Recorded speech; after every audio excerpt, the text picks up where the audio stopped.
Krishna Krishna Krishna Hare Hare Hare Rama Rama Rama Hare Hare Hare Krishna Krishna Krishna Hare Hare Hare Rama Rama Hare Hare Hare Krishna Krishna Krishna Hare Hare Hare Rama Rama Hare Hare Hare Krishna Krishna Krishna Hare Hare Hare Rama Rama Hare Hare Hare Krishna Krishna Krishna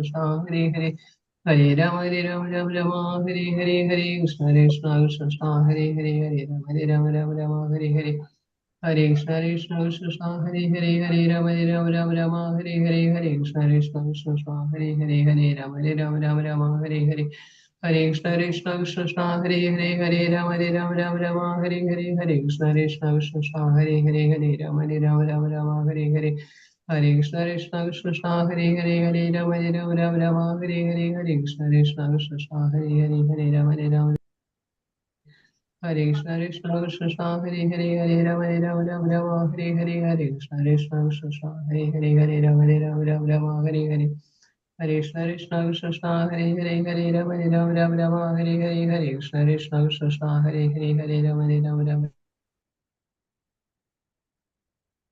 Hare Krishna എല്ലാവർക്കും പ്രണാമം. ഹരേ കൃഷ്ണ. ഓം നമോ ഭഗവതേ വാസുദേവായ. ഓം നമോ ഭഗവതേ വാസുദേവായ. ഓം നമോ ഭഗവതേ വാസുദേവായ. ഓം അജ്ഞാനതിമിരാന്ധസ്യ ജ്ഞാനാഞ്ജനാശലാകയ ചക്ഷുരുന്മീലിതം യേന തസ്മൈ ശ്രീഗുരവേ നമഃ. നമോ വിഷ്ണുപാദായ കൃഷ്ണപ്രഷ്ടായ ഭൂതലേ ശ്രീമതേ ഭക്തിവേദാന്ത സ്വാമിനിധി നാമിനേ. നമസ്തേ സാരസ്വതേ ദേവേ ഗൗരവാണി പ്രചാരിണേ നിർവിശേഷ ശൂന്യവാദി പാശ്ചാത്യദേശധാരിണേ. ജയ ശ്രീ കൃഷ്ണ ചൈതന്യ പ്രഭു നിത്യാനന്ദ ശ്രീ അദ്വൈത ഗദാധര ശ്രീവാസാദി ഗൗര ഭക്തവൃന്ദ. ഹരേ കൃഷ്ണ കൃഷ്ണ കൃഷ്ണ ഹരേ ഹരേ ഹരേ രാമ രാമ രാമ ഹരേ ഹരേ. ഹരേ കൃഷ്ണ. ശ്രീ ശ്രീ രാധാ ഗോവിന്ദ് ടെമ്പിൾ ഇസ്കോൺ ബാംഗ്ലൂരിന്റെ ഭക്തിരസാമൃത സിന്ധു ക്ലാസ്സിലേക്ക് എല്ലാവർക്കും സ്വാഗതം. ഹരേ കൃഷ്ണ. എല്ലാവർക്കും പ്രണാമം. ഹരേ കൃഷ്ണ മാതാജി. ഹരേ പ്രണാമം മാതാജി. ഇന്നലെ 9ാമത്തെ അധ്യായം നമ്മള് മുഴുവനാക്കിയിട്ടുണ്ടായിരുന്നില്ല അല്ലെ? ഉണ്ടായിരുന്നത് ഇന്നലെ ജപം എടുത്തു തോന്നുന്നു അല്ലെ? ജപം വരാൻ കണ്ടെത്തി അല്ലെ? സമർപ്പണം തൊട്ടെടുക്കണം. സമർപ്പണത്തിന്റെ ഒരു പാരഗ്രാഫ് എടുത്തു. സമർപ്പണം ഒരു പാരഗ്രാഫ് എടുത്ത്. മനസ്സിലായി. സമർപ്പണം നമ്മൾ പറഞ്ഞു വന്നപ്പോഴേക്കും ക്ലാസ് സമയം ഉണ്ടായിരുന്നു അല്ലെ? സമർപ്പണം തൊട്ടെടുക്കും. ഇന്നലെ നമ്മൾ എന്താ എടുത്തിട്ടുണ്ടായിരുന്നത്? കൃഷ്ണക്ഷേത്രത്തിൽ പ്രദക്ഷിണം വെക്കുന്നത്, അർച്ചന, ഭഗവത് സേവനം ചെയ്യല്. അതായത് ഭക്തി തത്വത്തെ കുറിച്ചുള്ള ഉപരിചിന്തനങ്ങളാണ് പറഞ്ഞത്. അപ്പൊ നമ്മൾ ഭക്തിയെ കൂടുതൽ നമ്മൾ ഭക്തിയിലേക്ക് ഇറങ്ങാൻ നമുക്ക് എന്തൊക്കെ ചെയ്യാൻ പറ്റും അല്ലെ? നമ്മൾ എന്തൊക്കെ ചെയ്യാന്നുള്ളതാ പറഞ്ഞത്. അർച്ചനകൾ ചെയ്യുന്നതും പിന്നെ ഭഗവത് സേവനം ചെയ്യുന്നതും പാട്ട് പാടാ സങ്കീർത്തനം ചെയ്യാ ഇതൊക്കെ നമ്മൾ പറഞ്ഞു. ഇതൊക്കെ നമ്മൾ എന്ത് ചെയ്യാണ്? ഭക്തിയിലേക്ക് നമ്മളെ കൂടുതൽ അടുപ്പിച്ചു കൊണ്ടുവരുന്നതാണ് നമുക്ക് മനസ്സിലാക്കാൻ സാധിച്ചു. ഇനി അടുത്തതാണ് സമർപ്പണം പറഞ്ഞത്. സമർപ്പണത്തിന്റെ 3 കാര്യങ്ങൾ പറഞ്ഞിട്ടുണ്ടായിരുന്നു അല്ലെ? അത് നമുക്ക് മനസ്സിലായിണ്ടായിരുന്നില്ല. അങ്ങനെയല്ലേ വന്നിട്ടുണ്ടായിരുന്നു നമ്മള്? പറഞ്ഞില്ല മാതാജി. കൃഷ്ണ. ഹരേ കൃഷ്ണ മാതാജി. പ്രണാമം മാതാജി. പ്രണാമം. ഇപ്പൊ ഭക്തി തത്വത്തെ കുറിച്ചുള്ള ഉപരിചിന്തനങ്ങള് ജപം എടുത്ത് നമ്മള് സമർപ്പണം തൊട്ട് നമുക്ക് എടുക്കാം. ഞാൻ പറയുന്നത് കേൾക്കുന്നുണ്ടല്ലോ അല്ലെ?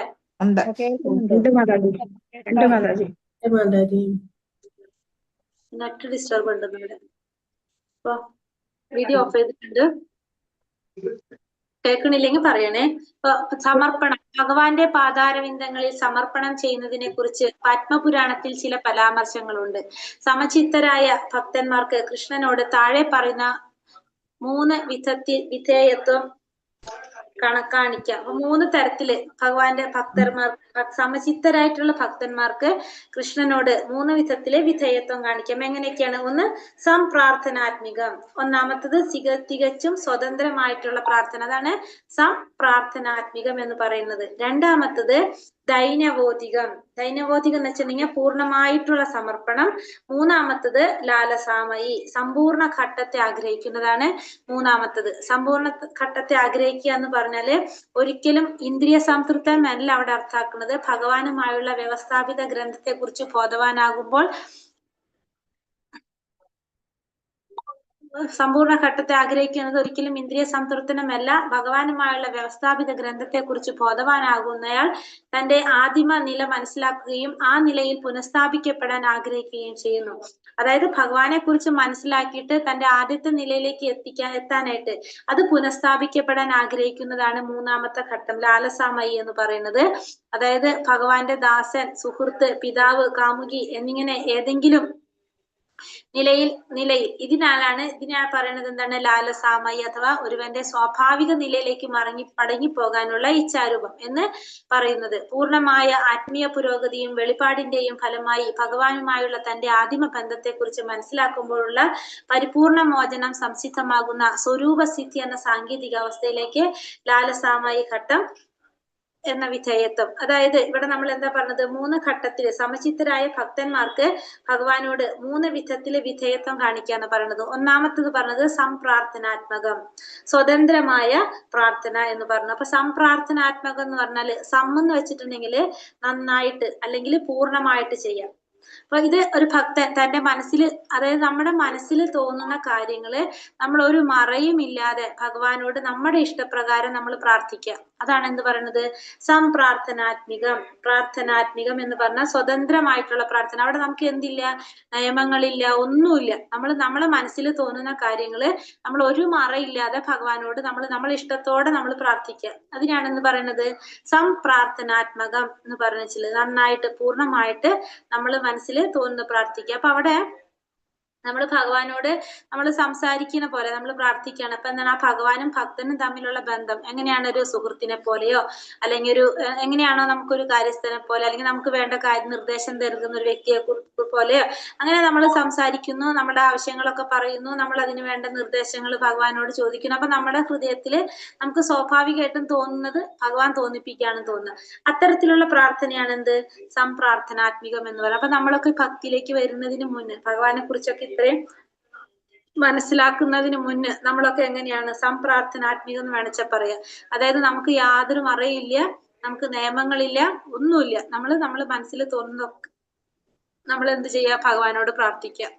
അതാണ് എന്ത് പറയുന്നത്, സംപ്രാർത്ഥനാത്മികം എന്ന് പറയുന്നത്. ഇതിന് പ്രത്യേക നിയമമില്ല, ചടങ്ങില്ല, ഒന്നുമില്ല. നമ്മുടെ ഹൃദയത്തിൽ എന്താണ് നമുക്ക് തോന്നുന്നത്, നമ്മൾ അത് തോന്നുന്ന പോലെ സ്വാഭാവികമായിട്ട് പ്രാർത്ഥിക്കുക. മനസ്സിലായോ ഫസ്റ്റത്തെ സംപ്രാർത്ഥനാത്മികം?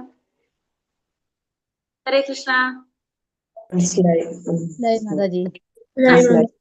ഇനി അടുത്തത് എന്താ പറഞ്ഞത്, ദൈനഭൗതികം. രണ്ടാമത്തത് ദൈനഭൗതികം. ദൈനഭൗതികം എന്ന് വെച്ചിട്ടുണ്ടെങ്കിൽ പൂർണ്ണമായിട്ടുള്ള സമർപ്പണം പറയുന്നില്ല അല്ലെ. രണ്ടാമത്തെ എന്താണ്, ദൈന്യബോധികം. ദൈന്യബോധികം എന്ന് വെച്ചാൽ പൂർണ്ണമായിട്ടുള്ള സമർപ്പണം. അപ്പൊ ദൈന്യം എന്ന് വെച്ചിട്ടുണ്ടെങ്കിൽ നമുക്ക് എളിമ, ദീനത അല്ലെങ്കിൽ നിസ്സഹായത എന്നൊക്കെ പറയാം. അപ്പൊ നമ്മൾ എന്താ ചെയ്യണ, ഒരു ഭക്തൻ താൻ നിസാരനാണെന്നും ഭഗവാനാണ് എല്ലാത്തിന്റെയും ആശ്രയം, നമുക്ക് ഭഗവാനെയാണ് എല്ലാത്തിനെയും ആശ്രയിക്കേണ്ടതെന്ന് മനസ്സിലാക്കുന്ന ഒരു അവസ്ഥ. അതായത് നമ്മുടെ ഭാവം, നമ്മൾ ഇന്നലെ പറഞ്ഞ പോലെ നമ്മുടെ ആ ഭാവത്തിലേക്ക് മാറുന്നത്. അപ്പൊ നമ്മൾ ലാസ്റ്റത്തെ സ്റ്റെപ്പാണ് ഭാവവും പ്രേമവും അല്ലെ. അപ്പൊ ആ ഭക്തൻ മനസ്സിലാക്കാണ് താൻ എന്താണ്, താൻ എല്ലാത്തിനും നിസ്സഹായനാണ്, തനിക്ക് ഒന്നും ചെയ്യാനില്ല. അത്രയും ഒരു എളിമയില് നമ്മൾ എളിമയിലൂടെ നിസ്സഹായതയോടെ നമ്മൾ മനസ്സിലാക്കാണ് നമ്മൾ നിസ്സാരക്കാരനാണ്, നമുക്കൊന്നുമില്ല, ഭഗവാനാണ് എല്ലാത്തിന്റെയും ഉടമസ്ഥൻ, ഭഗവാനാണ് എല്ലാത്തിനും ആശ്രയം എന്ന് തിരിച്ചറിയുന്ന ഒരവസ്ഥ. അതായത് അപ്പൊ ഇവിടുത്തെ ഭാവം എന്താണ്, നമ്മൾ ആത്മസമർപ്പണം എന്ന് പറയാം. നമുക്ക് ഈ ഒരു ഭാവത്തില് ആത്മസമർപ്പണം എന്ന് പറയാം. നമ്മളുടെ ഇഷ്ടങ്ങളും അനിഷ്ടങ്ങളെല്ലാം ഉപേക്ഷിച്ച് നമ്മൾ എന്ത് ചെയ്യാണ്, ഭഗവാൻ ആശ്രയം തേടാം. ആ ബോധത്തിൽ നമ്മൾ ജീവിക്കുക. നമ്മളെ സുഖദുഃഖങ്ങളോ വിജയങ്ങളോ പരാജയങ്ങളോ എല്ലാം ഭഗവാന്റെ ഇച്ഛയാണെന്ന് മനസ്സിലാക്കിയിട്ട് നമ്മൾ അതിനെ സ്വീകരിക്കുക. അത് ആണ് ഏതവസ്ഥ, രണ്ടാമത്തത് ദൈന്യബോധികം, പൂർണ്ണമായിട്ടുള്ള സമർപ്പണം എന്ന് പറയുന്നത്. അപ്പൊ നമ്മൾ ചെയ്യുന്നതും നമ്മൾ അനുഭവിക്കുന്നതുമായിട്ടുള്ള എല്ലാ കാര്യങ്ങളും, നമുക്ക് വീഴ്ച വന്നാലും ഉയർച്ച വന്നാലും എല്ലാം ഭഗവാന്റെ ഇച്ഛയാണ് എന്ന് മനസ്സിലാക്കി, സുഖം വന്നാലും ദുഃഖം വന്നാലും എല്ലാം ഭഗവാനാണെന്ന് മനസ്സിലാക്കിയിട്ട് നമ്മൾ അത് തിരിച്ചറിഞ്ഞ് മനസ്സിലാക്കി ഭക്തിയിലേക്ക് ഉയരാനുള്ള ഒരു അവസ്ഥ. അതാണ് രണ്ടാമത്തെ ഘട്ടം, ദൈന്യബോധികം എന്ന് പറയുന്നത്. മനസ്സിലായോ? ദൈന്യബോധികം പൂർണ്ണമായുള്ള സമർപ്പണം എന്ന് പറയുന്നത് ഒരു ഭാവത്തിലായിരിക്കും. നമ്മൾ ആ ഭാവം സ്റ്റേജിൽ എത്തുമ്പോഴാണ് നമ്മൾ ആ ഒരു ഘട്ടത്തിലേക്ക് എത്തുന്നത്. ക്ലിയർ ആയോ? രണ്ടാമത്തെ. ഹരേ കൃഷ്ണ. പൂർണ്ണമായിട്ട് നമ്മൾ അതിനാണോ നമ്മൾ ആത്മസമർപ്പണം എന്ന് പറയുന്നത്? അല്ല അല്ലേ? അതെ, ആത്മസമർപ്പണം അതല്ല പറഞ്ഞ, സമർപ്പണം ചെയ്യാന്ന്, ആത്മസമർപ്പണം ആ ഭാവം, ആത്മസമർപ്പണമായുള്ള സമർപ്പണം, ആത്മസമർപ്പണം മാതാജി. അത് ആത്മസമർപ്പണം. ആ സമർപ്പണത്തിൽ എത്തുമ്പോ നമുക്ക് മനസ്സിലാകാണ് എല്ലാം ഭഗവാൻ ഇച്ഛയ്ക്ക് അനുസരിച്ചാണ് നടക്കുന്നത്. നമ്മള് വെറും നിസാരനാണ്, നമുക്കൊന്നുമില്ല, ദീനത എന്ന് വെച്ചിട്ടുണ്ടെങ്കിൽ ദീനനാണ് നമ്മൾ, എളിമത്തം, നമ്മൾ ആ ഒരു എളിമത്തം അവിടെ മനസ്സിലാക്കാണ്. നമ്മളെല്ലാം ഭയങ്കര നിസാരനാണ്, ഭഗവാനാണ് എല്ലാത്തിന്റെ ആശ്രയം എന്ന് മനസ്സിലാക്കുന്ന ആ ഒരു ദീനഭാവത്തിൽ നമ്മൾ നിൽക്കുക. അതാണ് രണ്ടാമത്തത് ദൈന്യ ബോധികം എന്ന് പറയുന്നത്, പൂർണ്ണമായിട്ടുള്ള സമർപ്പണം. ഇനി മൂന്നാമത്തതാണ് എന്ത്? ലാലസാമയി. ലാലസാമയി എന്ന് വെച്ചിട്ടുണ്ടെങ്കിൽ സമ്പൂർണ്ണ ഘട്ടത്തെ ആഗ്രഹിക്കുന്നതാണ് ലാലസാമയി എന്ന് വെച്ചാൽ. ലാലസ എന്ന് വെച്ചിട്ടുണ്ടെങ്കിൽ ലൗല്യം, ലാലസം എന്ന് വെച്ചിട്ടുണ്ടെങ്കിൽ നമ്മളെ ലാലച്ചെന്ന് ഹിന്ദിയിൽ പറയില്ല നമ്മള് ലാലച്ചെന്ന്. ലാലസം എന്ന് വെച്ചിട്ടുണ്ടെങ്കിൽ എന്താണ്? ആഗ്രഹം, ഭയങ്കര ശക്തമായിട്ടുള്ള ആഗ്രഹം, അല്ലെങ്കിൽ വാഞ്ച എന്നൊക്കെ പറയും. ഭയങ്കരമായിട്ടുള്ള നമ്മളെ ആഗ്രഹങ്ങളെല്ലാം നമുക്ക് ലാലച്ച എന്ന് പറയും, ലാലസ. അപ്പൊ ലാലസാമയി എന്ന് പറഞ്ഞു കഴിഞ്ഞാല് നമ്മുടെ ആഗ്രഹങ്ങള് ഇവിടെ എങ്ങനെയാണ് ഭക്തൻ ആഗ്രഹിക്കുന്നത്? ഭൗതികമായിട്ടുള്ള കാര്യങ്ങളല്ല അവിടെ ഭക്തൻ ആഗ്രഹിക്കുന്നത്. എന്താണ് ആഗ്രഹിക്കുന്നത്? ആ ഭഗവാന്റെ സേവനത്തിന് അല്ലെങ്കിൽ ഭക്തി മാർഗത്തിനുള്ള ആ വഴി, അതാണ് ആരാഗ്രഹിക്കുന്നത് അവിടെ? ഭക്തൻ ആഗ്രഹിക്കുന്നത്. അതായത് ഭൗതികമായിട്ടുള്ളതൊന്നുമല്ല ആഗ്രഹിക്കുന്നത്. എന്തുമാത്രമാണ് ആഗ്രഹിക്കുന്നത്? ഭഗവാനെ പ്രാപിക്കാൻ, ഭക്തിയുടെ സേവനത്തിനുള്ള വഴിയാണ് ആരാഗ്രഹിക്കുന്നത് അവിടെ? ഭക്തൻ ആഗ്രഹിക്കുന്നത്. അപ്പൊ അവിടെ ആ ഭക്തൻ എന്താ പറയാ, ഭക്തിയുടെ എല്ലാ നിയമങ്ങളും നിയാമക തത്വങ്ങളെല്ലാം പാലിച്ചുകൊണ്ട് ആചാര്യന്മാർ ഉപദേശിച്ച മാർഗങ്ങളിലൂടെ ഭഗവാന്റെ സേവനയും കർമ്മം എല്ലാം ചെയ്യാനായിട്ട് ഭയങ്കരമായിട്ട് നമ്മൾ ആഗ്രഹിക്കുകയാണത്. അതേപോലെ ജീവിക്കാൻ നമ്മൾ ഇഷ്ടപ്പെടുക, ആ ഒരു അവസ്ഥ, അതാണ് സമ്പൂർണ്ണ ഘട്ടം. അതുകൊണ്ട് നമ്മൾ ലാലസാമയി എന്ന് വെച്ചാൽ നമ്മൾ ഭയങ്കരമായിട്ട് എന്താണ് ആഗ്രഹിക്കുന്നത്? ഭഗവാന്റെ സേവനത്തിൽ എപ്പോഴും മുഴുകൻ ഇരിക്കണം എന്ന് വിചാരിക്കുന്ന ഒരവസ്ഥ. ആ ഒരു സാഹചര്യം, അതിന് വേണ്ടിയിട്ടുള്ള സാഹചര്യം ഒരുക്കാനായിട്ട് നമ്മൾ ഭയങ്കരമായിട്ട് ആഗ്രഹിക്കുന്ന ഒരവസ്ഥ. അതാണ് എന്ത് പറയുന്നത്? മൂന്നാമത്തെ ലാലസാമയി എന്ന് പറയുന്നത്. അതായത് ഭഗവാനെ കുറിച്ചുള്ള ആ ഒരു ബന്ധം പുനഃസ്ഥാപിക്കാനായിട്ട് നമുക്ക് മനസ്സിലാകാണ് നമ്മള് ആരായിരുന്നു എന്ന് നമ്മൾ മനസ്സിലാക്കുമ്പോൾ ആ തിരിച്ചും വീണ്ടും നമ്മൾ ആ ബന്ധം പുനഃസ്ഥാപിക്കാനായിട്ട് നമ്മൾ ആഗ്രഹിക്കുന്ന ഒരവസ്ഥ, അതിനെയാണ് എന്ത് പറയുന്നത്? ലാലസാമയി എന്ന് പറയുന്നത്. അതാണ് ലാലസാമയി എന്ന് പറഞ്ഞാൽ. അപ്പൊ ഈ 3 സ്റ്റേജസും നമുക്ക് എത്തിക്കഴിഞ്ഞാൽ നമുക്ക് എന്ത് മനസ്സിലാക്കാൻ സാധിക്കും? ആ ഒരു ഭക്തൻ പൂർണ്ണമായിട്ട് ഭഗവാന് വിധേയനായി നമുക്ക് മനസ്സിലാക്കാനായിട്ട് സാധിക്കും. ആദ്യത്തെ നമ്മൾ പറഞ്ഞു എന്താണ്? ഫസ്റ്റത്തേതാണ് പറഞ്ഞത് സംപ്രാർത്ഥനാത്മികം. സംപ്രാർത്ഥനാത്മികം എന്ന് വെച്ചിട്ടുണ്ടെങ്കിൽ നമ്മളൊരു തത്വങ്ങളില്ല, നിയമങ്ങളില്ല, നമ്മൾ ഭയങ്കര ഹൃദയം തുറന്നുകൊണ്ട് നമ്മൾ പ്രാർത്ഥിക്കുന്നതാണ് സംപ്രാർത്ഥനാത്മികം എന്ന് പറയുന്നത്. രണ്ടാമത്തെ നമ്മൾ പറഞ്ഞത് എന്താണ്? ദൈന്യബോധികം. ദൈന്യബോധികം എന്ന് വെച്ചിട്ടുണ്ടെങ്കിൽ നമുക്ക് മനസ്സിലാകാണ് അല്ലെ, ദൈന്യമായിട്ട്, അതായത് എളിമയോടെ നമുക്ക് മനസ്സിലാകണം എല്ലാത്തിന്റെയും നാഥൻ ആരാണ്, ഭഗവാനാണെന്ന് മനസ്സിലാക്കുന്ന ആ ഒരു സ്റ്റേജ്. ലാലസാമയി എന്ന് പറഞ്ഞു കഴിഞ്ഞാൽ എന്താണ്? തീവ്രമായിട്ടുള്ള ആഗ്രഹം, നമ്മുടെ ഭഗവത് സേവനം ചെയ്യാനുള്ള ആഗ്രഹം, അതാണ് ലാലസാമയി എന്ന് പറഞ്ഞത്. ഇപ്പൊ അത് 3 ക്ലിയർ ആയോ? ലാലസാമയി എന്ന വിധേയത്വം. ഓക്കെ.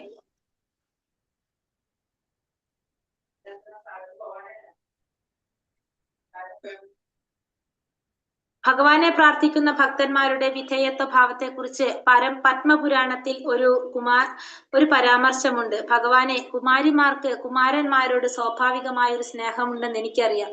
അതുപോലെ തന്നെ തിരിച്ചും അതിതീവ്രമായ ഈ സ്നേഹവികാരം ഉണ്ട്. അങ്ങയുടെ പാതാരവിന്ദങ്ങളെ പ്രാർത്ഥിച്ചുകൊണ്ട് ഞാൻ യാചിക്കുന്നു, ഈ മട്ടിലുള്ള സ്വാഭാവികമായ ആകർഷണം അങ്ങയുടെ നേരെ എനിക്കുണ്ടാകണമേ എന്ന്. ഈ ഉദാഹരണം തികച്ചും അനുരൂപമാണ്.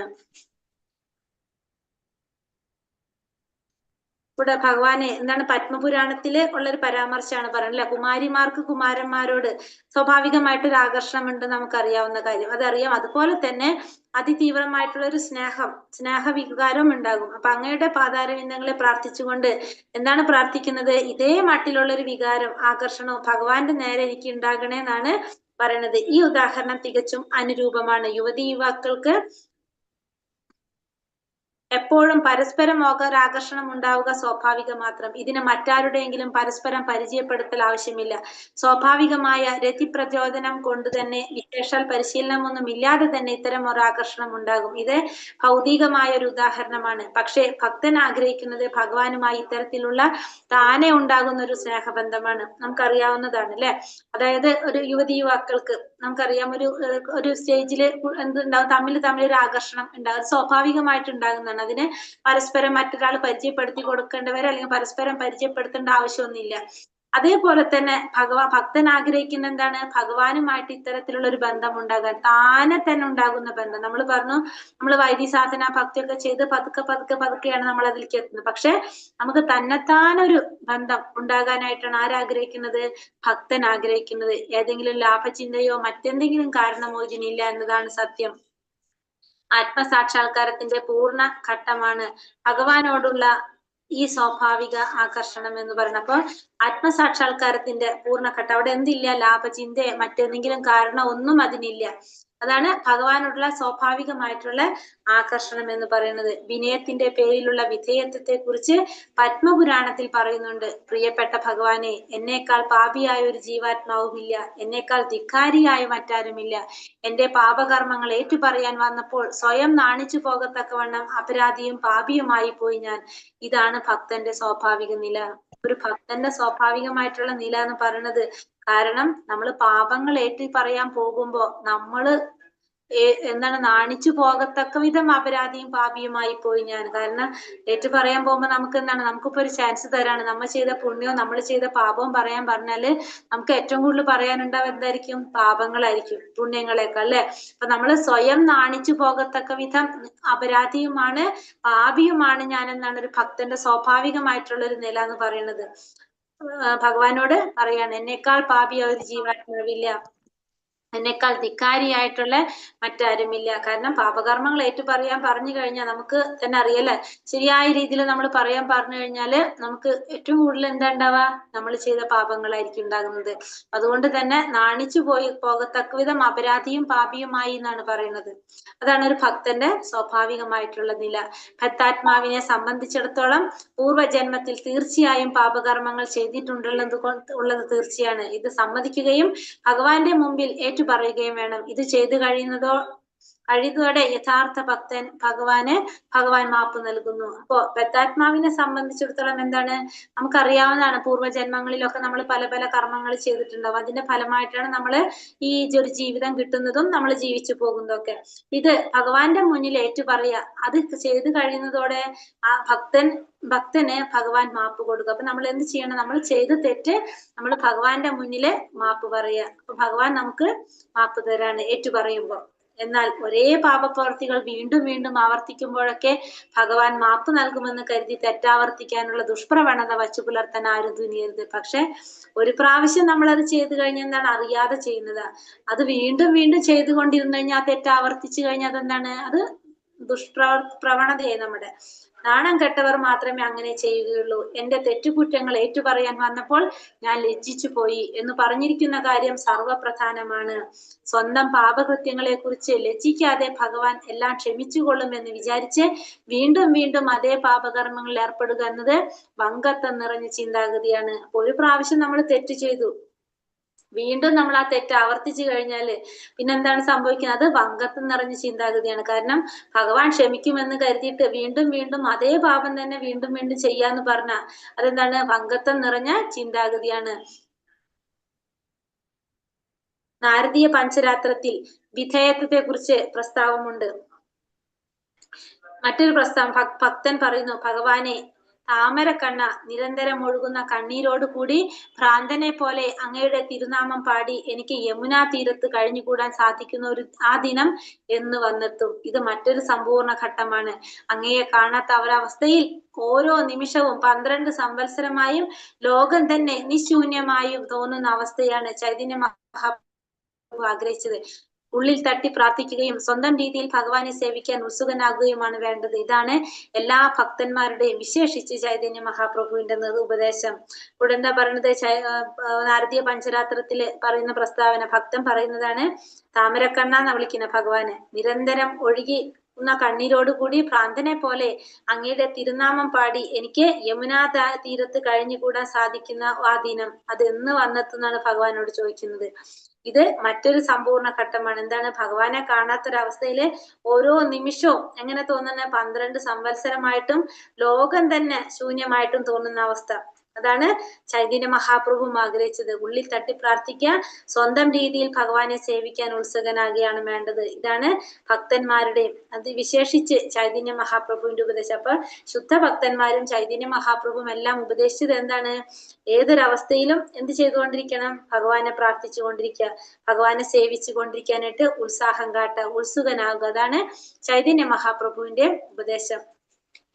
മറ്റൊരു തരത്തിൽ പറഞ്ഞാൽ ഭഗവാന് വേണ്ടി കേഴാൻ പഠിക്കണം. ഈ വിദ്യ മനസ്സിലാക്കി ഉറക്കെ കരയാനും ഏതെങ്കിലും ഭാവത്തിൽ ഭഗവാനെ സേവിക്കാൻ ഉത്സുകനായിരിക്കണം. ഇതിനാണ് ലൗല്യം എന്ന് പറയുന്നത്. ഏറ്റവും സമ്പൂർണതയ്ക്കുള്ള വിലയാണ് ഈ കണ്ണീര്. ഈ ലൗല്യത്തെ വളർത്തുമെങ്കിൽ അതാണ് ദൈവരാജ്യത്തിൽ പ്രവേശിക്കാൻ ഭക്തൻ കൊടുക്കേണ്ട വില. ഇതല്ലാതെ അവിടെ പ്രവേശിക്കാനുള്ള ടിക്കറ്റിന്റെ വില ഭൗതികാടിസ്ഥാനത്തിൽ കണക്കാക്കാനാവില്ല. ലൗല്യം ലാലസാമയി, അതായത് അഭിലാഷവും ഔത്സുക്യവുമാണ് അവിടെ പ്രവേശിക്കാൻ നാം കൊടുക്കേണ്ട വില. ഇവിടെ എന്താ പറഞ്ഞത്? മറ്റൊരു തരത്തിൽ പറഞ്ഞാൽ ഭഗവാന് വേണ്ടിയിട്ട് നമ്മൾ എന്ത് വേണം? കേഴാനായിട്ട് നമ്മൾ പഠിക്കണം. ഈ വിദ്യ മനസ്സിലാക്കിയിട്ട് ഉറക്കെ കരയാനും ഏതെങ്കിലും ഭാവത്തിൽ ഭഗവാനെ സേവിക്കാൻ ഉത്സുകനായിരിക്കുകയും വേണം. ഇതിനാണ് നമ്മൾ എന്ത് പറയണത്? ലൗല്യം എന്ന് പറയുന്നത്. ഏറ്റവും സമ്പൂർണതയ്ക്കുള്ള വിലയാണ് എന്ത്? ഈ കണ്ണുനീരെന്ന് പറയുന്നത്. ഈ ലൗല്യത്തെ വളർത്തുമെങ്കിൽ അതാണെന്ത്? ദൈവരാജ്യത്ത് പ്രവേശിക്കാനുള്ള ഭക്തൻ കൊടുക്കേണ്ട വില എന്ന് പറയുന്നത് എന്താണ്? ഈ ലൗല്യം. അതാണ് ഇതല്ലാതെ അവിടെ പ്രവേശിക്കാനുള്ള ടിക്കിന്റെ വില ഭൗതിക അടിസ്ഥാനത്തിൽ നമുക്ക് കണക്കാക്കാൻ സാധിക്കില്ല. ലൗല്യം ലാലസാമയി, അതായത് അഭിലാഷവും ഔത്സുക്യവും, അതാണ് എന്ത്? അവിടെ പ്രവേശിക്കാനായിട്ട് കൊടുക്കുക. നമുക്കറിയാലേ, ഭഗവാന്റെ അടുത്തേക്ക് പോകണമെങ്കിൽ നമുക്ക് എന്താണ്? നമുക്ക് ആഗ്രഹവും വേണം, നമ്മൾ അതിന് വേണ്ട പരിശ്രമം വേണം, ഉത്സാഹവും നമുക്ക് ഉണ്ടായിരിക്കണം. എങ്കിൽ മാത്രമേ ഭഗവാന്റെ ധാമത്തിലേക്ക് നമുക്ക് പോകാനായിട്ട് സാധിക്കുന്നുള്ളൂ. ഇനി പ്രധാനപ്പെട്ട സ്തോത്രങ്ങൾ പാടൽ.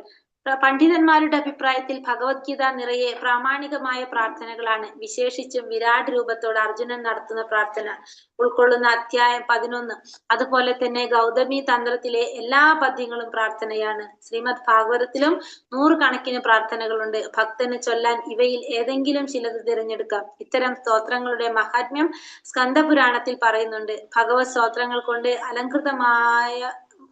അലങ്കൃതമായ നാവുള്ള ഭക്തന്മാരെ മഹർഷിമാരും മറ്റു പുണ്യാത്മാക്കളും ആദരിച്ചിരുന്നു. ഇത്തരം ഭക്തന്മാർ ദേവന്മാർക്ക് പോലും ആരാധ്യനാണ്.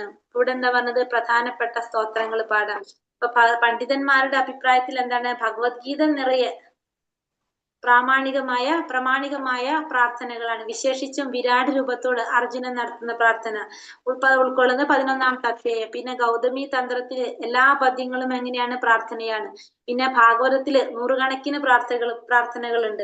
ഭക്തന് ചൊല്ലാൻ ഇവയിൽ ഏതെങ്കിലും ചിലത് തെരഞ്ഞെടുക്കാം. അപ്പൊ നമ്മൾ എന്ത് ചെയ്യാം? ഭഗവാനെ സ്തുതിക്കാൻ വേണ്ടിയിട്ട് ഇതിലേതെങ്കിലും പ്രാർത്ഥന നമുക്ക് തെരഞ്ഞെടുക്കാം. ഇത്തരം സ്തോത്രങ്ങളുടെ മഹാത്മ്യത്തെ കുറിച്ച് സ്കന്ദപുരാണത്തിൽ പറയുന്നുണ്ട്. ഇപ്പൊ ഭഗവാനെ ആ സ്തോത്രങ്ങൾ കൊണ്ട് അലങ്കൃതമായ നാവുള്ള ഭക്തന്മാരെ മഹർഷിമാരും മറ്റു പുണ്യാത്മാക്കളും എല്ലാം ആദരിച്ചിരുന്നു. അപ്പൊ അതായത് നമ്മള് ഭഗവാന് എന്ത് ചെയ്യാ? കീർത്തനങ്ങൾ ചൊല്ലിക്കൊടുക്കുക, അതായത് ഭഗവാന് സ്തോത്രങ്ങൾ ചൊല്ലി കീർത്തനങ്ങൾ ചൊല്ലി ഭഗവാനെ കീർത്തിച്ചു കൊണ്ടിരിക്കുക, മഹത്വപ്പെടുത്തിക്കൊണ്ടിരിക്കുക. ഇതൊക്കെ ചെയ്യാനായിട്ട് ചെയ്യുന്നവരെ പുണ്യാത്മാക്കളും മഹർഷിമാരും എല്ലാം ആദരിച്ചിരുന്നു. ഇത്തരം ഭക്തന്മാർ ദേവന്മാർക്ക് പോലും ആരാധ്യനാണ്. ഇത്തരത്തില് മഹാത്മ്യങ്ങള് ഭഗവാന്റെ മഹത്വങ്ങളൊക്കെ കീർത്തിച്ചു കൊണ്ടിരിക്കുന്നവര് ദേവന്മാർക്ക് പോലും എങ്ങനെയുള്ളവരാണ്? ആരാധ്യനാണ്. അപ്പൊ നമ്മൾ എന്ത് ചെയ്യാ? ഭഗവാനെ കീർത്തിക്കാൻ സാധിക്കുന്ന ശ്ലോകങ്ങള്, കീർത്തനങ്ങള്, ഇതൊക്കെ നമുക്കറിയാം. കുന്തി സ്തുതികള്, എന്താണ്, കുറെ സ്തുതികളുണ്ടല്ലോ, ഭീഷ്മസ്തുതി, കുന്തി സ്തുതി, അങ്ങനെ ഇതൊക്കെ നമുക്ക് തെരഞ്ഞെടുത്ത് നമുക്ക് എന്ത് ചെയ്യാം?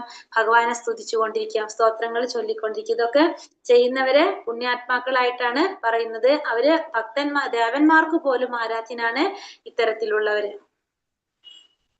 ബുദ്ധി കുറഞ്ഞവർ കൃഷ്ണനെ പ്രാർത്ഥിക്കാതെ ഭൗതിക ലാഭത്തിന് വേണ്ടി ഏതെങ്കിലും ദേവന്മാരെ സ്തുതിക്കുന്നു.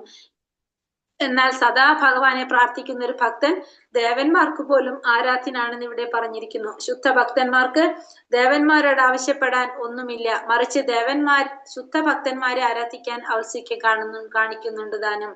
അപ്പൊ ബുദ്ധി കുറഞ്ഞവരൊക്കെ എന്താ ചെയ്യാ? കൃഷ്ണൻ ആരാധിക്കാതെ ഭൗതികമായ ലാഭത്തിന് വേണ്ടിയിട്ട് ഏതെങ്കിലും ദേവന്മാരെയൊക്കെ സ്തുതിക്കും. എന്നാൽ സദാ ഭഗവാനെ പ്രാർത്ഥിക്കുന്ന ഒരു ഭക്തൻ ദേവന്മാർക്ക് പോലും ആരാധ്യനാണ്. കാരണം ഒരു ഭക്തൻ, ഭഗവാന്റെ ഒരു ഭക്തൻ എന്ന് പറഞ്ഞാൽ എങ്ങനെയാണ്? ആ ഭക്തൻ ഭഗവാന്റെ ഹൃദയത്തിലാണ് ഇരിക്കുന്നത്, അല്ലെങ്കിൽ ഭഗവാൻ ആ ഭക്തന്റെ ഹൃദയത്തിലാണ് ഇരിക്കുന്നത്. അതുകൊണ്ട് തന്നെ ദേവന്മാർക്ക് പോലും ആരാധ്യനാണ് ആ ഭക്തൻ. ശുദ്ധ ഭക്തന്മാർക്ക് ദേവന്മാരോട് ആവശ്യപ്പെടാൻ ഒന്നുമില്ല, പക്ഷെ ദേവന്മാർക്ക് ശുദ്ധ ഭക്തന്മാരെ ആരാധിക്കാനായിട്ട് ഔത്സുല്യം കാണിക്കുന്നുണ്ട്. കാരണം ശുദ്ധ ഭക്തന്മാരെ സംബന്ധിച്ച് അവർക്ക് ഭഗവാനോട് നേരെ പറയാവുന്നതാണല്ലോ. അപ്പൊ അതുകൊണ്ട് ദേവന്മാരോട് പറയുന്ന അവർക്ക് പ്രത്യേകിച്ച് കാര്യങ്ങളൊന്നും ഉണ്ടാവില്ല.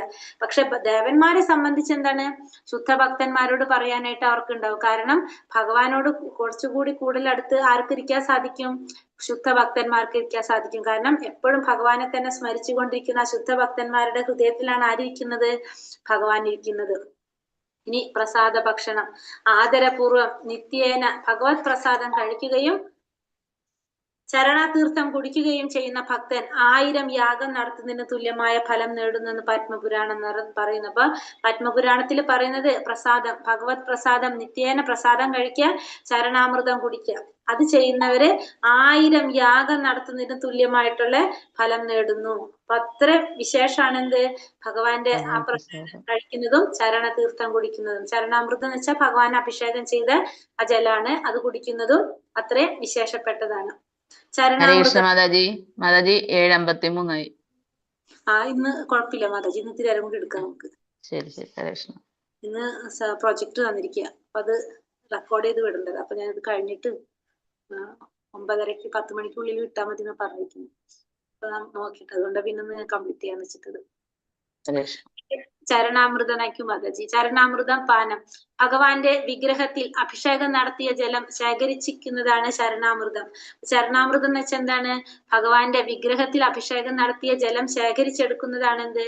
ചരണാമൃതം. പൂക്കളും ചന്ദനം, പനിനീര് തുടങ്ങിയ വാസന ദ്രവ്യങ്ങളും കൊണ്ട് സൗരഭ്യമുള്ളതാക്കി തീർത്ത ജലം ഭഗവാന്റെ പാതാരവിന്ദങ്ങളിൽ കൂടി വഴുതി വീഴുന്നത് ശേഖരിച്ച് പുളിയില്ലാത്ത തൈരുമായി കലർത്തുന്നു. ഇങ്ങനെ ചരണാമൃതം സ്വാദിഷ്ടമാക്കുന്നു എന്ന് മാത്രമല്ല അതിന് അപാരമായ ആത്മീയ മൂല്യവും കൂടിയുണ്ട്. അപ്പൊ ഭഗവാനെ അഭിഷേകം ചെയ്യുന്ന ജലം, അതാണ് എന്ത്? ചരണാമൃതം എന്ന് പറഞ്ഞത്. അതിൽ എന്ത് ചെയ്യാണ്?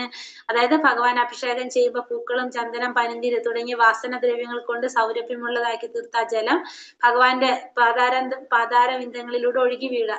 അതാണ് നമ്മൾ എടുക്കുന്നത് ചരണാമൃതം എന്ന് പറയുന്നത്, ചരണാമൃതമായിട്ട്. അതിലെന്തിട്ട് എന്ത് കലർത്താണ്? പുളിയില്ലാത്ത തൈര് കലർത്തും. അതാണ് ചരണാമൃതമായിട്ട് നമ്മൾ എടുക്കുന്നത്. അത് തീർത്ഥത്തിനെ കൊണ്ടല്ലേ അത് പറയുന്നത് ചരണാമൃതം രാവിലെ തരുന്നത്? തീർത്ഥമല്ല മാതാജി, തീർത്ഥമല്ല അത്. ചരണാമൃതം എന്ന് പറഞ്ഞാൽ വേറെയാണ്.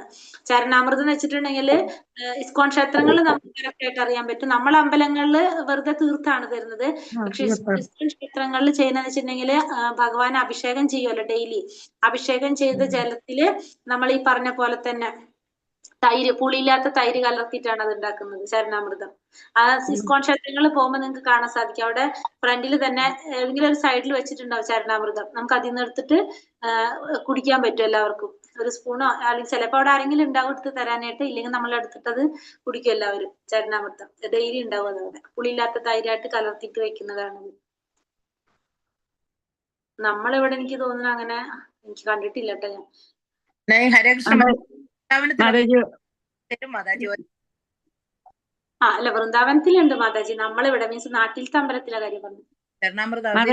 മാതാജി ഒരു സംശയം, ഈ നമ്മുടെ ബിംബത്തിൽ അഭിഷേകം ചെയ്യുന്ന, അതായത് ബിംബത്തിനെ കുളിപ്പിക്കുന്ന ഈ തീർത്ഥ ഓവുചാലും കൂടെ വരുന്നത്, അത് നമുക്ക് സേവിക്കാൻ പറ്റുമോ?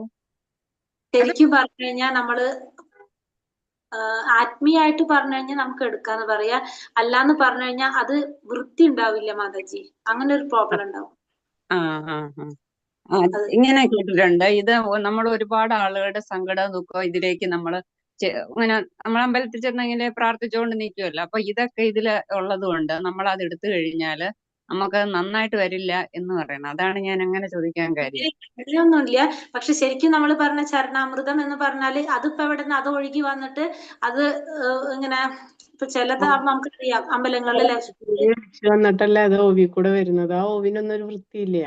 ആ ഓവിന് മാത്രം എന്നും ഉണ്ട്. പക്ഷെ നമ്മളിപ്പോ ഭഗവാന്റെ വിഗ്രഹത്തുമെന്ന് ഒഴുകി വരുന്നത് അത് അതേപടി നമ്മൾ എടുത്ത് അപ്പൊ എന്താ പറയാ പദത്തിൽ കൂടെ വരുന്നത് നമ്മളത് എടുക്കുകയാണെങ്കിൽ നമ്മൾ ശ്രദ്ധിച്ചിട്ടുണ്ടാവും. ഇവിടെ അമ്പലങ്ങളിൽ വെച്ചിട്ടുണ്ടെങ്കിൽ ഒരു പാത്രം പോലെ എന്തോ ഉണ്ടാവും, അതിലാണല്ലോ അത് നമ്മൾ ചെയ്യുന്നത്.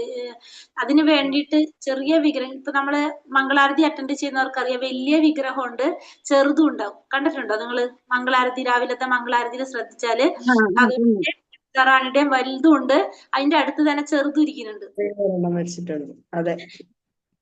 ചെറുതിലാണ് നമ്മൾ എന്ത് ചെയ്യാ ഈ അഭിഷേകം നടത്തുന്നത്.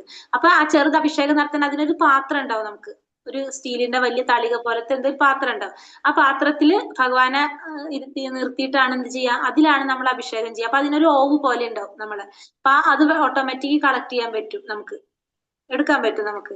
പക്ഷെ നമ്മളവിടെ അമ്പലങ്ങളിൽ എന്ന് വെച്ചിട്ടുണ്ടെങ്കിൽ കൽപ്രതിഷ്ഠകളല്ല വിഗ്രഹങ്ങളൊക്കെ വരുന്നത്. അപ്പൊ അതെന്ന് വെച്ചിട്ടുണ്ടെങ്കിൽ പിന്നെ അവിടെ നിന്ന് എടുക്കാനുള്ള ഒരു ഓപ്ഷൻ ഇല്ല, അത് മുഴുവനും തറയിൽ കൂടെ ഒഴുകായി ഓവി കൂടെ പോവാണ് ചെയ്യുന്നത്, അല്ലെ? നമ്മളെ നാട്ടിൽ അങ്ങനെയാണ്, അല്ലാണ്ട് നമ്മൾ ഈ പറഞ്ഞ രീതിയിലല്ലല്ലോ അവിടെ ഒന്നും ചെയ്യുന്നത്. അല്ല. പിന്നെ ചിലതിൽ മാത്രമേ ഉള്ളൂ ഇങ്ങനെ അഭിഷേകം. ചില സമയങ്ങളിൽ മാത്രമേ ഉള്ളൂ വിഗ്രഹം എടുത്തു വെച്ച് ചെറിയ ബിംബം ഉണ്ടല്ലോ അത് ഇങ്ങനെ തളികയിൽ വെച്ച് പൂജിച്ചെടുക്കുന്നത് ചില സമയങ്ങളിൽ മാത്രമേ ഉള്ളൂ, ചില വിശേഷ ദിവസങ്ങളിൽ മാത്രം. പക്ഷെ നമുക്ക് കിട്ടില്ല മാതാജി നമ്മളെ നാട്ടില്. അത് ശിവൻ മാതാജി, അത് അതിനകത്തും തരുന്ന സാധാരണ നമുക്ക് തരുന്നത് കുടിക്കാൻ. ഓവിന്ന് കുടിക്കരുതെന്നാ പറയുന്ന ശാസ്ത്രം പറയുന്നത്. പിന്നെ നമുക്കറിയത്തില്ല, ഇത്ര അറിവില്ല അതിനെ കുറിച്ച്. പക്ഷെ ഞാൻ കേട്ടിട്ടുള്ളത് ശരിക്കും പറഞ്ഞു കഴിഞ്ഞാല് ഭഗവാന് നിവേദിക്കുന്നതുണ്ടല്ലോ, ഭഗവാന് നിവേദ്യം വെച്ചിട്ട് നമ്മൾ എടുക്കുന്ന പ്രസാദം ഉണ്ടല്ലോ, അത് സാധാരണ പൊതുജനങ്ങൾ എവിടെയും കൊടുക്കില്ല സാധാരണ രീതിയിൽ. അത് അത്രയും അമ്പലത്തിൽ പൂജ ചെയ്യുന്നവർക്ക്, അതായത് പുറത്തേക്ക് അത് കൊടുക്കുന്നുണ്ടാവില്ല. കാരണം അത് എന്തുകൊണ്ടാന്ന് വെച്ചിട്ടുണ്ടെങ്കിൽ മറ്റുള്ളവർക്ക് അത്ര ശുദ്ധവൃത്തി ഉണ്ടാവണം എന്നില്ല. നമ്മൾ മീൻസ് കുറെ ശരിക്കുള്ള അമ്പലങ്ങൾ കേട്ടോ, മീൻസ് എല്ലാത്തിനല്ല ഞാൻ പറയണത്, ഞാൻ കേട്ടിട്ടുള്ള ഒരു കാര്യമാണ്. അപ്പൊ അവരെന്താ ചെയ്യുന്ന വെച്ചിട്ടുണ്ടെങ്കിൽ അവിടെ തന്നെയുള്ള അമ്പലത്തിനായിട്ട് ബന്ധപ്പെട്ടവരില്ലേ, അവരെ കൊണ്ടുപോവാ. പക്ഷെ അല്ലാത്ത പ്രസാദം നമുക്ക് കിട്ടണമെന്നല്ലാതെ അവിടെ ഭഗവാനെ നേദിക്കാൻ വെച്ചത് അവിടെ ഉള്ളവർ തന്നെ എടുക്കണ്ടാവും, അത് അവർ കൊടുക്കും. കാരണം വെച്ചാൽ ആ പ്രസാദത്തിന് അതിന്റെ ഒരു മഹത്വം ഉണ്ടല്ലോ മാതാജി. അതുകൊണ്ട് അങ്ങനെ ഞാൻ കേട്ടിട്ടുള്ളത് അങ്ങനെയാണ്. അപ്പൊ നമ്മള് കുറെയൊക്കെ നമുക്ക് മനസ്സിലാക്കാമല്ലോ അത് അങ്ങനത്തെ കാര്യങ്ങള്.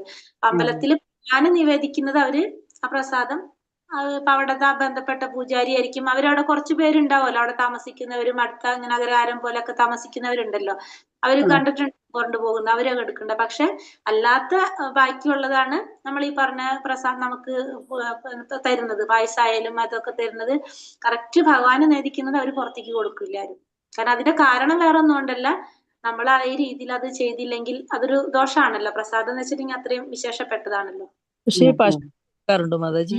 നമ്മൾക്ക് ക്ഷേത്രത്തിൽ നിന്ന് പടച്ചോറ് എന്ന് പറഞ്ഞിട്ടുണ്ട് തരും മാതാജി. ഞങ്ങളുടെ അമ്പലത്തിൽ നിന്ന് പൂജിച്ച പ്രസാദം ഞങ്ങൾക്ക് തരുത്തുണ്ട്. ഞാനിപ്പോ അമ്പലത്തിൽ നിന്നാണ് വരുന്നത്, രണ്ടു നേരം പോകും. അല്ല അതറിയുന്നവരെ മാതാജി കറക്റ്റ് ആയിട്ട്, അല്ലാത്തവർക്ക് കിട്ടണം എന്നില്ല. എന്ത് മുഴുവനാക്കട്ടെ നമ്മൾ എന്താണ് അതീന്ദ്രിയമായിട്ടുള്ള ആനന്ദം അനുഭവിക്കാനായിട്ട് സാധിക്കും നമുക്ക്. ഇനി വിഗ്രഹത്തിന് സമർപ്പിച്ച സുഗന്ധ വസ്തുക്കളും പൂക്കളും മണക്കൽ. പിന്നെന്താണ് പറഞ്ഞ, വിഗ്രഹത്തിന് സമർപ്പിച്ച ക്ഷേത്രത്തിൽ സമർപ്പിക്കുന്ന സുഗന്ധ വസ്തുക്കളെ കുറിച്ച് ഹരിഭക്തി സുധോദയത്തിൽ പ്രസ്താവമുണ്ട്. ഭഗവാന് സമർപ്പിച്ച സുഗന്ധ വസ്തുക്കൾ ഭക്തന്മാർ മണക്കുന്നു. നമ്മള് ഭഗവാന് സമർപ്പിച്ച പൂക്കളൊക്കെ നമ്മൾ മണക്കും, സുഗന്ധ വസ്തുക്കൾ ഭക്തന്മാർ മണക്കുന്നു. അതോടെ സർപ്പദംശനമേറ്റവർ നിർദ്ദിഷ്ടമായ പച്ചമരുന്ന് മണക്കുന്നതോടെ വിഷയബാധ മാറി സുഖം പ്രാപിക്കുന്നത് പോലെ അവർ ഭൗതിക മാലിന്യങ്ങളുടെ വിഷവേഗത്തിൽ നിന്ന് രക്ഷ പ്രാപിക്കുന്നു. അപ്പൊ ഭഗവാന് സമർപ്പിച്ച ആ പുഷ്പങ്ങളോ അതൊക്കെ മണത്ത് കഴിഞ്ഞ്, സുഗന്ധ വസ്തുക്കളോ മണത്ത് കഴിഞ്ഞാൽ എന്താണ്, സർപ്പദംശമേറ്റവൻ പച്ചമരുന്ന് മണക്കുമ്പോ ആ വിഷബാധ മാറിയിട്ട് സുഖം പ്രാപിക്കുന്ന പോലെ നമുക്കും എന്താണ് ആ ഭൗതിക മാലിന്യങ്ങളിൽ നിന്ന് വേഗത്തിൽ രക്ഷ പ്രാപിക്കാൻ സാധിക്കും. അപ്പൊ ഭഗവാനുമായിട്ട് ബന്ധപ്പെട്ടത്, ഭഗവാന് ഉപയോഗിച്ചതെല്ലാം എന്താണ്, പ്രസാദാണ്. അത് ഭക്ഷണമായാലും നമ്മൾ ഭഗവാൻ ഉപയോഗിച്ച വസ്ത്രമായാലും എല്ലാതും എന്താണ്, പ്രസാദാണ്. അത് പൂക്കളാകാം, സുഗന്ധ വസ്തുക്കളാകാം, എന്താവാം, അതെല്ലാം പ്രസാദാണ്. എല്ലാത്തിനും അതിന് എല്ലാം അതീന്ദ്രിയമായിട്ട് മാറാണ്. ഭഗവാനായിട്ട് ബന്ധപ്പെട്ട പിന്നെ അതൊക്കെ എന്തായി, അതീന്ദ്രിയമായിട്ട് മാറും. അപ്പൊ അത് നമുക്ക് നമ്മുടെ ഭൗതികമായ മാലിന്യങ്ങളിൽ നിന്ന് രക്ഷ നേടാനായിട്ട് സാധിക്കും. അതുകൊണ്ട് വിഗ്രഹസ്പർശം വിഷ്ണു ധർമ്മോത്തരത്തിൽ ഇങ്ങനെ പറയുന്നു: കൃഷ്ണാവബോധത്തിൽ ഭക്തിയുടെ സേവനം ചെയ്യുന്ന ആൾക്ക് മാത്രമേ ഭഗവാന്റെ ദേഹമായ വിഗ്രഹത്തെ സ്പർശിക്കാൻ അവകാശമുള്ളൂ. അപ്പൊ കൃഷ്ണാവബോധത്തിൽ ഭക്തിയുടെ സേവനം ചെയ്യുന്നവർക്ക് മാത്രമേ എന്തിനു സാധിക്കുള്ളൂ, ഭഗവാന്റെ വിഗ്രഹത്തെ സ്പർശിക്കാനായിട്ട്, ഭഗവാന്റെ ദേഹമായിട്ടുള്ള വിഗ്രഹത്തെ സ്പർശിക്കാൻ അവകാശമുള്ളൂ. ഭാരതത്തിൽ ഗാന്ധിജിയുടെ രാഷ്ട്രീയ പ്രസ്ഥാനകാലത്ത് ചണ്ടാലൻ തുടങ്ങി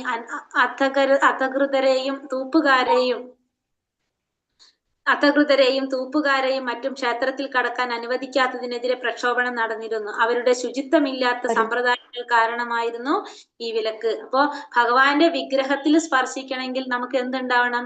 കൃഷ്ണാവബോധത്തിൽ ഭക്തിയുടെ സേവനം ചെയ്യുന്നവർക്ക് മാത്രമേ, കൃഷ്ണാവബോധം എന്ന് പറഞ്ഞാലും നമുക്കറിയാം, ഭക്തിയുടെ സേവനം നമുക്ക് പറയാം. അപ്പൊ അങ്ങനെ ചെയ്യുന്നവർക്ക് മാത്രമേ എന്ത് സാധിക്കുള്ളൂ? വിഗ്രഹത്തെ സ്പർശിക്കാനായിട്ടുള്ള അവകാശം ഉണ്ടായിരുന്നുള്ളൂ. പിന്നെ എന്താ പറയുക, ഗാന്ധിജിയുടെ സമയത്ത് ചണ്ടാലൻ, പിന്നെ അതുപോലെ തന്നെ അധികൃതരായിട്ടുള്ള തൂപ്പുകാര്, അവരൊക്കെ ക്ഷേത്രത്തിൽ കടക്കാൻ അനുവദിക്കാത്തതിന്റെ കാരണം എന്തായിരുന്നു പറഞ്ഞത്? ശുചിത്വമില്ലായ്മ. കാരണം ആ ശൗചത്തിന് വളരെയധികം പ്രാധാന്യം ഉണ്ടെന്ന് നമുക്ക് മനസ്സിലാക്കാം. ശൗചം വളരെ പ്രധാനപ്പെട്ട ഒരു കാര്യമാണ്. നമ്മള് സാത്വിക ഗുണത്തിൽ വരുന്നതാണ് ശൗചം. ഒരു ബ്രാഹ്മണന്റെ ക്വാളിറ്റിയിൽ വരുന്ന ഒരു പ്രധാനപ്പെട്ട ഒരു പോയിന്റ് ആണ് എന്ത്? ശൗചം. അതുകൊണ്ടാണ് ആ ശുചിത്വമില്ലാത്ത സമ്പ്രദായങ്ങൾ കൊണ്ടാണ് ഇത്തരത്തില് കുറെ കാര്യങ്ങൾ നമുക്ക് അവിടെ ഒരു കണ്ടീഷൻ വന്നത്, അല്ലെങ്കിൽ ഒരു തട വന്നത് എന്തുകൊണ്ടാണ്? അശുചിത്വമില്ലായ്മയാണ് ഇതിനൊക്കെ കാരണം. അതേസമയം ഭക്തന്മാരുമായുള്ള സമ്പർക്കം കൊണ്ട് ഏറ്റവും ഉയർന്നക്കിടയിലുള്ള ഭക്തി സേവനത്തിലേക്ക് ഉയർപ്പെടാൻ ആവശ്യമായ സൗകര്യങ്ങൾ അവർക്ക് ചെയ്തു കൊടുത്തിരുന്നു. ഏത് കുടുംബത്തിൽ ജനിച്ചവനായാലും അവന് ശുചിത്വം ഉണ്ടായിരിക്കണം. ആ ശുചീകരണ പ്രക്രിയ സ്വീകരിക്കണം. ഹരിജൻ എന്ന് വെച്ചാൽ ദൈവത്തിന്റെ മക്കൾ എന്ന ഒരു സാങ്കല്പിക നാമം കൊടുത്ത് അവരെ ശുദ്ധീകരിക്കാനായി ഗാന്ധിജിയുടെ ലക്ഷ്യം. അതിന്റെ ഫലമായി ക്ഷേത്രത്തിന്റെ ഉടമകളും ഗാന്ധിജിയുടെ അനുയായികളും തമ്മിൽ വലിയ വടംവലി നടന്നു. അപ്പൊ അവിടെ അതിനെ കുറിച്ച് വീണ്ടും പറയാണ്. എന്താ പറയുന്നത്?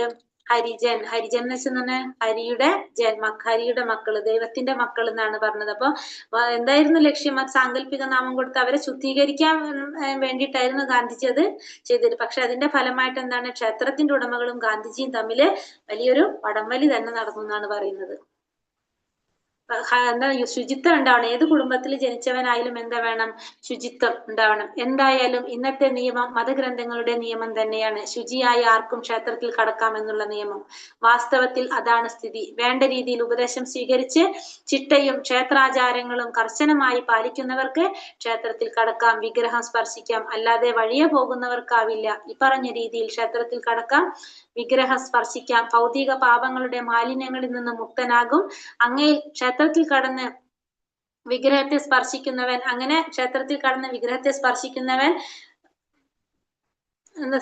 സ്പർശിക്കുന്നവർക്ക് എല്ലാവിധ സർവാഭിഷ്ടങ്ങളും കൈവരും. അല്ല, അങ്ങനെയുള്ളവർക്ക് സർവാഭിഷ്ടങ്ങളും കൈവരും. അവർക്ക് മാലിന്യങ്ങളിൽ നിന്ന് മുക്തനാകാനായിട്ട് സാധിക്കും. അപ്പൊ എന്താണ്? ഒന്ന് ശുചിത്വം ഉണ്ടാവുക. പിന്നെ നമ്മൾ കൃഷ്ണാവബോധത്തോടെ ഭക്തി സേവനം ചെയ്യുന്നവർക്ക് അവർക്ക് എന്തിനു സാധിക്കും? ക്ഷേത്രത്തിൽ കടക്കാനും വിഗ്രഹം സ്പർശിക്കാനും ഒക്കെ സാധിക്കും. ഭൗതിക പാപങ്ങളുടെ മാലിന്യങ്ങളിൽ നിന്ന് മുക്തനാകാനും അങ്ങനെ അവർക്ക് സർവാഭിഷ്ടങ്ങളും കൈവരിക്കാനും ഇവർക്ക് സാധിക്കും. കേരളത്തിൽ പറ്റൂല കേട്ടോ മാതാജി വിഗ്രഹത്തിൽ സ്പർശിക്കാൻ. മാതാജി ഇത് പറയുന്നത് മുഴുവൻ എവിടത്തെ എന്ത് കാര്യം നമ്മളെ സംബന്ധിച്ച് ഇസ്കോണ്ടല്ലേ. കേരളത്തിലെ രീതി ഇസ്കോണ്ട് ഫോളോ ചെയ്യാൻ പറ്റുള്ളൂ മാതാജി. ഹരേ കൃഷ്ണ. വിഗ്രഹ സ്പർശനം, വിഗ്രഹ ദർശനം. ശ്രീകൃഷ്ണ വിഗ്രഹം ദർശിക്കുന്നതിനെ കീർത്തിക്കുന്ന ഒരു പ്രസ്താവം. ഹരേ കൃഷ്ണ. ശ്രീകൃഷ്ണ വിഗ്രഹം ദർശിക്കുന്നതിനെ കീർത്തിക്കുന്ന ഒരു പ്രസ്താവം വരാഹ പുരാണത്തിലുണ്ട്. ഒരു ഭക്തൻ പറയുന്നു, വസുന്ധരെ, വൃന്ദാവനത്തിൽ ചെന്ന് ഗോവിന്ദദേവന്റെ വിഗ്രഹം ദർശിക്കുന്നവൻ യമരാജന്റെ കോടതി കയറേണ്ടി വരില്ല.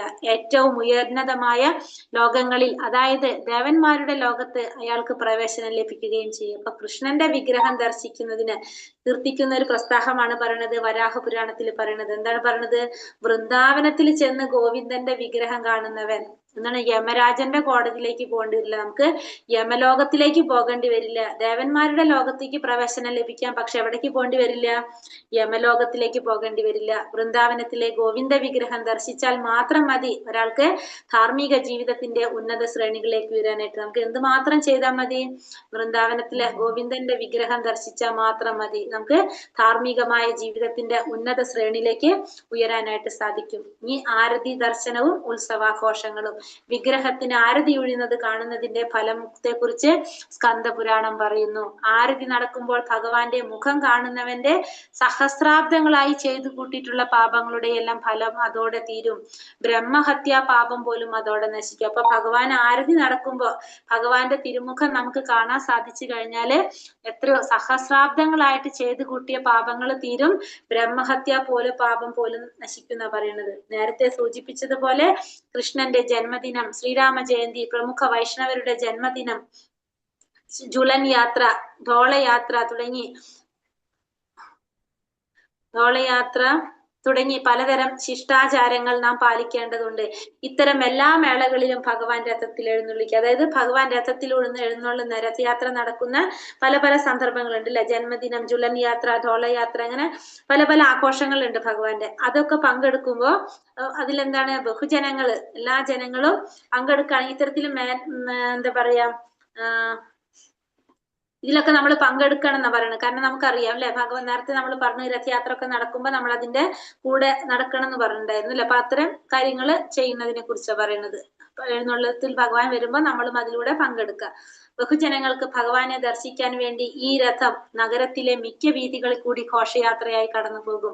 ഇങ്ങനെയുള്ള ഒരു ചടങ്ങിൽ വെറും ജിജ്ഞാസ മൂലം രഥത്തിൽ എഴുന്നള്ളിരിക്കുന്ന ഭഗവാനെ ഒരു നോക്ക് കാണാൻ ഭാഗ്യം സിദ്ധിക്കുന്ന ചണ്ടാളൻ, പട്ടിയിറച്ചി തിന്നുന്നവൻ പോലും വിഷ്ണുവിന്റെ ചങ്ങാതിയായി കണക്കാക്കപ്പെടുമെന്നും ഭവിഷ്യപുരാണം പറയുന്നു. അപ്പൊ നമ്മള് ചെയ്തിട്ടുള്ള എത്ര തെറ്റ്, വലിയ തെറ്റ് ചെയ്തു പോയാൽ പോലും നമ്മൾ ആ രഥയാത്ര എഴുന്നള്ളിക്കുന്ന സമയത്ത് നമ്മൾ ഭഗവാൻ ഒരു നോക്ക് കാണാൻ നമുക്ക് ഭാഗ്യം സിദ്ധിച്ചു കഴിഞ്ഞാൽ എന്നാണ് പറഞ്ഞത്. അത് എങ്ങനെയുള്ളവരാണ് പറയുന്നത്, ചണ്ടാളനായാൽ പോലും ഭഗവാന്റെ ചങ്ങാതിയായി കണക്കാക്കപ്പെടുന്നു പറയുന്നത്. അപ്പൊ ആ രഥയാത്ര നടക്കുന്ന സമയത്ത്, ഇവിടെ അറിയാം ജഗന്നാഥപുരിയിലെ രഥയാത്ര വളരെ വിശേഷപ്പെട്ടത്, ഫേമസ് ആയിട്ടുള്ള രഥയാത്രയാണ് അല്ലെ.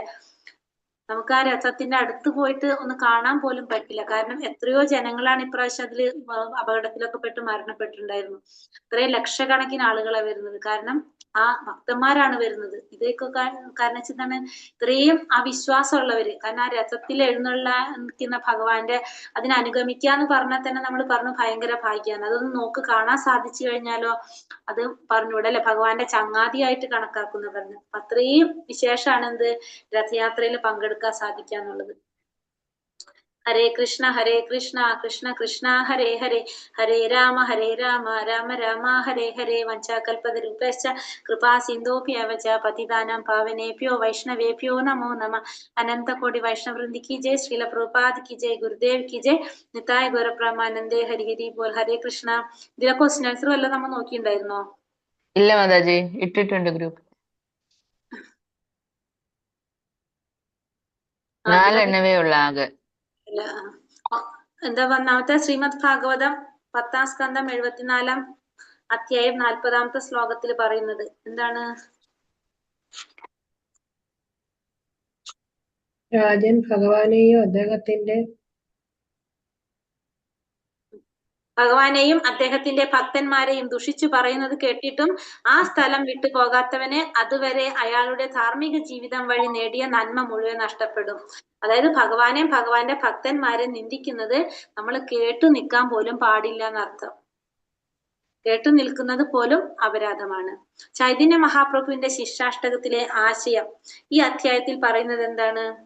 ഭക്തൻ വൃക്ഷത്തേക്കാൾ, അതെ, എന്താണ് പറഞ്ഞത്? തൃണാതപി സുനിച്ചേന തരോരപി സഹിഷ്ണുന അമാനിന മാനദേന കീർത്തനീയ സദാഹരി. അതായത് ഭക്തൻ വൃക്ഷത്തേക്കാൾ സഹിഷ്ണുവും പുല്ലിനേക്കാൾ വിധേയത്വമുള്ളവനുമായിരിക്കണം, എല്ലാവരെയും മാനിക്കണം, അതേസമയം ആരുടെയും ആദരവ് സ്വീകരിക്കരുത്. മറ്റുള്ളവര് ആദരിക്കുന്നത് സ്വീകരിക്കരുത്, പക്ഷെ എന്ത് ചെയ്യണം? എല്ലാവരെയും മാനിക്കാനായിട്ട് ഒരു ഭക്തൻ തയ്യാറാകണം എപ്പോഴും.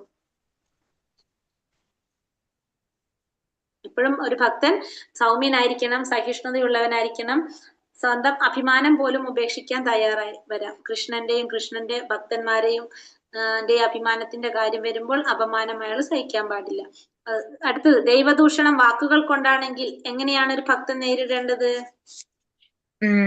ചെയ്തവനെ വാദിച്ചു തോൽപ്പിക്കാൻ കഴിയുമെങ്കിൽ ദൂഷിക്കുന്നത് ഒരു കാരണവശാലും ദൈവദൂഷണം സമ്മതിക്കാൻ പാടില്ല. ഒന്നുകിൽ എന്ത് ചെയ്യണം? അനുവദിച്ചുകൂടാ. ഒന്നുകിൽ എന്ത് ചെയ്യണം? വാദിച്ചു തോൽപ്പിക്കണം. നമ്മള് വാദിച്ചു തോൽപ്പിക്കാൻ സാധിച്ചില്ലെങ്കിൽ അവിടം വിട്ടു പോകണം. അതല്ലെങ്കിൽ നമ്മൾ എന്ത് ചെയ്യണം? ജീവൻ ഉപേക്ഷിക്കണം അല്ലെ. അപ്പൊ അത് ആലോചിച്ച് നോക്കി, അത്രയും പ്രധാനം ആണ്, അല്ലെങ്കിൽ എന്താണ്, അത്രയും അപരാധമാണ് എന്ത്, ഭഗവാനെ ദൂഷിക്കുക അല്ലെങ്കിൽ ഭക്തന്മാരെ ദൂഷിക്കുക എന്ന് പറയുന്നത്. ഭക്തി വർദ്ധിപ്പിക്കാനായിട്ട് ചെയ്യേണ്ട നിർദ്ദേശങ്ങൾ എന്തെല്ലാമാണ് ഈ അധ്യായത്തിൽ കൊടുത്തിരിക്കുന്നത്? പോയിന്റ് മാത്രം എഴുതിയാൽ മതി. എന്തൊക്കെയാണ് ഇതിൽ പറഞ്ഞിരിക്കുന്നത്? കുറെ പറഞ്ഞില്ല ഇപ്പൊ നമ്മള്. തിലകവും തുളസിമാലയും തിലകവും, തുളസിമാല നെറ്റിൽ വിഷ്ണുവിന്റെ തിലകവും. അതായത് വിഗ്രഹത്തിന് മുന്നിൽ നൃത്തം വയ്ക്കണം. വിഗ്രഹത്തിന്റെ വിഗ്രഹത്തിന് മുന്നിൽ ആദരപൂർവ്വം പ്രണമിക്കണം. എഴുന്നേറ്റ് നിന്ന് ഭഗവാനെ സ്വീകരിക്കണം. വിഗ്രഹത്തെ അനുഗമിക്കൽ. വിഷ്ണു ക്ഷേത്രമോ തീർത്ഥാടന കേന്ദ്രമോ സന്ദർശിക്കണം. വിഷ്ണു ക്ഷേത്രത്തിന് പ്രദക്ഷിണം വയ്ക്കണം. അർച്ചന, ഭഗവത് സേവനം ചെയ്യണം. പാട്ടുപാടിയും സങ്കീർത്തനം ചെയ്തും ഭഗവാനെ സ്തുതിക്കണം. ജപം, സമർപ്പണം ഇതൊക്കെ ചെയ്ത് ഭഗവാനെ പ്രീതിപ്പെടുത്തുക. പ്രധാനപ്പെട്ട പിന്നെ പ്രസാദ ഭക്ഷണം. പ്രസാദത്തെ ഭഗവാന്റെ പ്രസാദം കഴിക്കുന്നത് 1000 യാഗം നടത്തുന്നതിന് തുല്യമായ ഫലം കിട്ടുന്നതിനാൽ അത്രയും ശ്രേഷ്ഠതയോടുകൂടി പ്രസാദ ഭക്ഷണം സ്വീകരിക്കണം. ചരണാമൃത പാനം ചെയ്യണം. വിഗ്രഹത്തിന് മുൻപിൽ സമർപ്പിച്ച വസ്തുക്കളും പൂക്കളും മണക്കണം. പിന്നെ അതെങ്ങനെ എഴുതും? വിഗ്രഹ സ്പർശനവും ദർശനവും ഒക്കെ എങ്ങനെ എഴുതും? വിഗ്രഹദർശനം വിഗ്രഹ സ്പർശം ഇല്ലല്ലോ നമുക്ക് ചെയ്യാൻ പറ്റിയ. ഇല്ല. ഭഗവാന് വിഗ്രഹം ദർശിക്കാൻ. പിന്നെ ആരതി, ദർശന, ഉത്സവാഘോഷങ്ങളിലെല്ലാം പങ്കെടുക്കണം. രഥയാത്രയിൽ പങ്കെടുക്കണം. അപ്പൊ നമ്മളിത് എഴുതി വെക്കുമ്പോ നമ്മൾ അതിന്റെ നേരെ ഒന്നും കൂടി എഴുതി വെക്കാം. ആരതി ദർശനം കൊണ്ടുണ്ടാവുന്ന ഗുണം എന്താണ്, ഉത്സവാഘോഷങ്ങളിൽ പങ്കെടുത്ത എന്താ ഗുണമുള്ളത്, ഒറ്റ സെന്റൻസിൽ നിങ്ങൾ എഴുതി വെക്കാം. പരീക്ഷയ്ക്ക് വേണ്ടിയിട്ടല്ല, നമുക്കിത് അറിയാൻ വേണ്ടിയിട്ട്. നമ്മൾ എന്തിനാണ് ആരതിയിൽ പങ്കെടുക്കണം എന്ന് പറയുന്നത് എന്ന് ചോദിച്ചു കഴിഞ്ഞാൽ, ഇപ്പൊ നമ്മള് നാട്ടിൽ